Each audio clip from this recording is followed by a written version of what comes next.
All right, let's get right into it. Over on the Horn of Africa, something truly fascinating is going down. We're talking about one of the most interesting diplomatic plays happening anywhere in the world right now. You've got this breakaway nation, a country that officially, well, doesn't exist in the eyes of anyone else, and they're making an offer to Washington, D.C. that is frankly almost impossible to ignore. This is the story of Somaliland's massive, high-stakes gamble to finally get on the map. And that really is the heart of the matter, isn't it? Is this a deal a superpower just can't refuse? I mean, they're dangling access to military bases, exclusive rights to critical minerals, and all they're asking for in return is the one thing they've been chasing for more than 30 years: formal official recognition. It's a bold, audacious move, and it's happening at a moment when the whole region is, you could say, up for grabs. So let's break it down. It really boils down to this super simple but incredibly powerful exchange. On one side of the table, you have Somaliland offering the U.S. some prime military real estate right there on the Red Sea. Plus, they're throwing in a stake in their untapped mineral wealth. And on the other side, the U.S. gives Somaliland the one thing it's been denied since it was born: legitimacy. And that number, 34 years. Wow, that really puts their struggle into perspective, doesn't it? For 34 years, Somaliland has basically been a functioning country. They've built institutions, they've held democratic elections, all while being totally invisible on most official world maps. So this offer, it isn't just some random proposal. No, this is the culmination of a fight that's lasted an entire generation. So you gotta ask, why now? What makes this exact moment so critical? Well, the timing is absolutely everything. And it all comes down to a strategic lifeline in one of the world's most contested and most important waterways. The whole game, literally the entire play, hinges on this one piece of geography. Somaliland sits right next to the Bab al-Mandeb Strait, which translates to the Gate of Tears. It's an incredibly narrow passage, but it's absolutely vital for global trade. You know, any disruption here, it doesn't just cause a problem, it sends shockwaves across the entire world economy. And this chart, this just shows you the stakes perfectly. Think about it. Roughly a third of all global maritime trade flows through this single choke point. That is a staggering amount of the world's stuff. Everything from oil to your next smartphone, all passing through this one very vulnerable corridor. And that, of course, brings us to the crisis we're seeing right now. These recent attacks by Houthi rebels have thrown this vital shipping lane into complete chaos. Supply chains are being rerouted all over the place, costs are just skyrocketing, and world powers are scrambling to figure out how to secure the region. So for Washington, the idea of having a stable, friendly partner right on that coastline, well, that could be a strategic masterstroke. And listen, this isn't just about security from rebels. It's about the much bigger picture, the great power competition. The U.S. base in nearby Djibouti is getting crowded, it's expensive, and guess what? Just 240 kilometers away is China's first ever overseas military base. So Somaliland is stepping up and offering a democratic alternative, a potential partner that isn't already in Beijing's orbit. That's a huge deal. But wait, there's more. This deal isn't just about military bases and ships.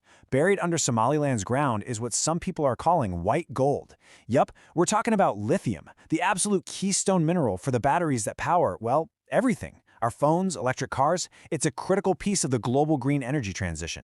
And this right here presents a massive choice, a fork in the road for Somaliland. Path 1, they could just dig up the raw ore and ship it out for a quick profit. Low value, but easy money. But Path 2, the real prize, is to use foreign investment, say from the U.S., to actually build the processing plants and factories right there at home. That's how you turn a one-off windfall into a decades-long industrial transformation. Okay, so we get the prize. We understand what's on the table. But who exactly is this player making such a bold offer? Let's take a closer look at the really unique history and the political reality of Somaliland itself. You know, their journey is pretty remarkable. After getting independence way back in 1960, they actually voluntarily chose to unite with what was then Italian Somaliland to form Somalia. But that union soured badly, leading to a brutal civil war. So in 1991, as Somalia was collapsing into chaos, Somaliland reclaimed its independence and decided to go down a completely different path, building a stable, democratic state pretty much from scratch. And the contrast with its neighbor today is just stark. I mean, look at the data from Freedom House. Somaliland scores a 43, which puts it in the partly free category, and that's a real rarity in the Horn of Africa. Somalia, on the other hand, scores just an 8. It's ranked as not free. This just highlights the incredible stability Somaliland has managed to build and hold on to. And it's so important to remember, this isn't just some abstract game of geopolitical chess. We're talking about 5.7 million people. That's a population living in a functional, democratic country that, for all intents and purposes, the rest of the world just pretends isn't there. And that lack of recognition, it has very real, very severe consequences. Because Somaliland doesn't have a seat at the UN, it's completely locked out of the international financial system. It can't get loans from the World Bank or the IMF, and that really, really holds back its development and its economy. That is the #1 reason they're making this high-stakes offer.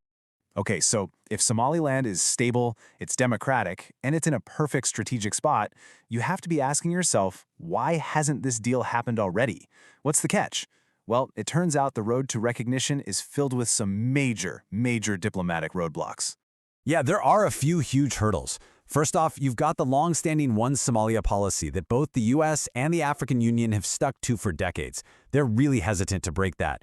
Then, of course, you have fierce opposition from the government in Somalia, in Mogadishu, who sees this as a direct threat to their country's sovereignty. And on top of all that, there's this big fear that recognizing Somaliland could embolden other separatist movements across Africa, and maybe even complicate the fight against extremist groups like Al-Shabaab. And that last point really gets to the heart of what's called the precedent problem. See, world powers, especially those in Africa, are extremely nervous about redrawing those old colonial-era borders. The big fear is that if you recognize Somaliland, you open a Pandora's box.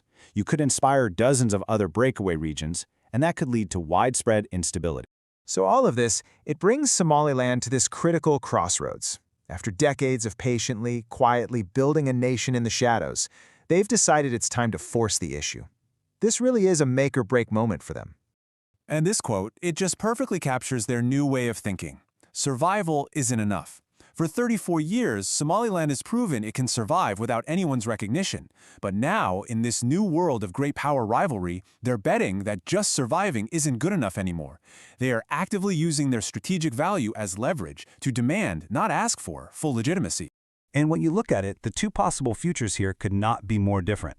I mean, it's a tale of two futures, really. If the US accepts the deal, it could trigger a whole wave of recognition, investment, and a total transformation for Somaliland. But if Washington says no, well, they're facing more years stuck in diplomatic limbo, stable, democratic, but forever on the outside looking in. But it might not be such a black and white, all-or-nothing choice. There are reports that a third option is on the table, a more phased approach. Maybe it starts with military and economic cooperation. You build a partnership that slowly moves towards a kind of de facto recognition, even if the formal, official announcement takes years to happen. Which, of course, leaves us with that final, crucial question. In the constantly shifting sands of the Red Sea, this small, unrecognized country has somehow put itself right at the center of a very, very big conversation. So, after 34 long years, will this incredibly high-stakes gamble finally be the move that puts Somaliland on the map?